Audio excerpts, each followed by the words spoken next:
Hello friends আপোনাৰ সকলোকে মোৰ চেনেল ৰবিন ইনফৰমেশ্যনলৈ স্বাগতম জনাইছোঁ। বৰ্তমান সময়ত কৰোনা মহামাৰীয়ে সমগ্ৰ দেশতে এক প্ৰকাৰ সন্ত্ৰাসৰ সৃষ্টি কৰি আহিছে। মানুহৰ মনত ইয়াকে লৈ দিনক দিনে ভয় আৰু শংকা বৃদ্ধি পাব ধৰিছে। কাৰণ আটাইতকৈ শক্তিশালী দেশ আমেৰিকা, চীন, ইটালী আদি দেশেও এই পৰ্যন্ত কৰোনা মহামাৰীৰ কোনো ধৰণৰ ভেকচিন বা এণ্টিবায়'টিক বাহিৰ কৰি উলিয়াবলৈ সক্ষম হোৱা নাই। আমাৰ দেশ ভাৰতবৰ্ষতো কৰোনা ভাইৰাছৰ আক্ৰান্ত হোৱা লোকৰ সংখ্যা দিনক দিনে বৃদ্ধি পাব ধৰিছে। আজি পৰ্যন্ত প্ৰায় 1,50,000ৰো অধিক লোক এই কৰোনা মহামাৰীৰ দ্বাৰা আক্ৰান্ত হৈছে আৰু মৃতকৰ সংখ্যা প্ৰায় 4,200ৰো অধিক। আমাৰ সকলোৰে মনত এটাই প্ৰশ্ন হয় যে এই কৰোনা মহামাৰীৰ ভাইৰাছৰ এণ্টিবায়'টিক বা ভেকচিন কেতিয়া ওলাব বা এই ভাইৰাছৰ পৰা আমি কেনেকৈ হাত সাৰি থাকিব পাৰিম। এই ক্ষেত্ৰত বিশ্ব স্বাস্থ্য সংস্থা WHOয়ে তেওঁলোকৰ অফিচিয়েল ৱেবছাইটত কিছু মন্তব্য দিছে। মন্তব্যসমূহ হ'ল 1 নম্বৰ, সদায় এলকহল বেছ চেনিটাইজাৰেৰে হাত ধুৱক, নতুবা চাবোন আৰু পানীৰে ধুলেও হ'ব। 2 নম্বৰ, বেলেগৰ পৰা সদায় 1 মিটাৰ দূৰত্ব বজাই ৰাখক। 3 নম্বৰ, ভিৰ থকা ঠাইলৈ নাযাব, কাৰণ য'ত মানুহৰ সংখ্যা বেছি থাকে, মানুহৰ ভিৰ বেছি হয়, তাত এজনৰ পৰা আন এজনৰ গালৈ কৰোনা ভাইৰাছ সহজেই সংক্ৰমণ হ'ব পাৰে। 4 নম্বৰ, চকু নাক মুখত হাত দি নাথাকিব, কাৰণ হাতেৰে বহুতো বস্তু ধৰা হয় য'ত কৰোনা ভাইৰাছ থাকিব পাৰে। বন্ধুসকল, কৰোনা ভাইৰাছক লৈ আতংকিত নহ'ব, বৰং সতৰ্ক হওক। আমাৰ প্ৰত্যেকৰে শৰীৰত ৰোগ প্ৰতিৰোধী ক্ষমতা থাকে।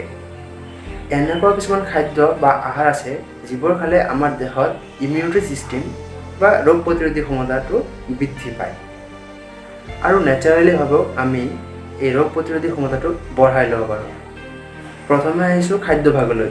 এই ক্ষেত্ৰত ভিটামিন C, D আৰু জিংক থকা খাদ্যই শৰীৰত ৰোগ প্ৰতিৰোধী ক্ষমতা বৃদ্ধিত সহায় কৰে। ভিটামিন C থকা খাদ্য হৈছে ফুলকবি, মিঠা আলু, অমিতা, টমেটো ইত্যাদি। ফল হৈছে আম, আনাৰস, তৰমুজ, কমলা ইত্যাদি আৰু বহুতো। ভিটামিন D থকা খাদ্য হৈছে মাছ, মাংস, গাখীৰ, কণী ইত্যাদি। আৰু জিংক থকা খাদ্য হৈছে নহৰু, ডাৰ্ক চকলেট, ষ্ট্ৰবেৰী, চয়াবিন ইত্যাদি। বন্ধুসকল, এইবোৰ হৈছে আমাৰ খাদ্য যিবোৰ খালে আমাৰ শৰীৰত ৰোগ প্ৰতিৰোধী ক্ষমতাটো বৃদ্ধি পাই থাকে। ইয়াৰ উপৰি প্ৰকৃতিগতভাৱেও আমাৰ শৰীৰত ৰোগ প্ৰতিৰোধী ক্ষমতাটো বঢ়াই ল'ব পাৰোঁ। যেনে 1 নম্বৰ, প্ৰতিদিনে যথেষ্ট পৰিমাণে শুব লাগে। এজন মানুহ প্ৰতিদিনে প্ৰায় 7ৰ পৰা 8 ঘণ্টা সময় শুব লাগে।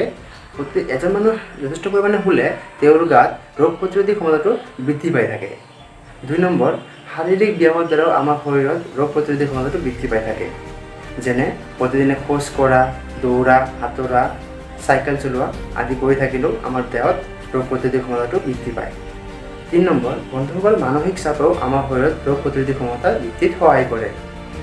সেইকাৰণে যিমান পৰা যায় মানসিক চাপটো কম কৰি ৰাখিবলৈ যত্ন কৰিব লাগে। এই ক্ষেত্ৰত য়োগা আৰু মেডিটেশ্যন খুবেই গুৰুত্বপূৰ্ণ।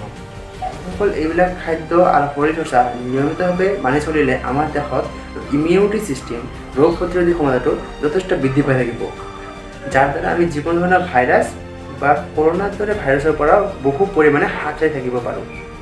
ধন্যবাদ।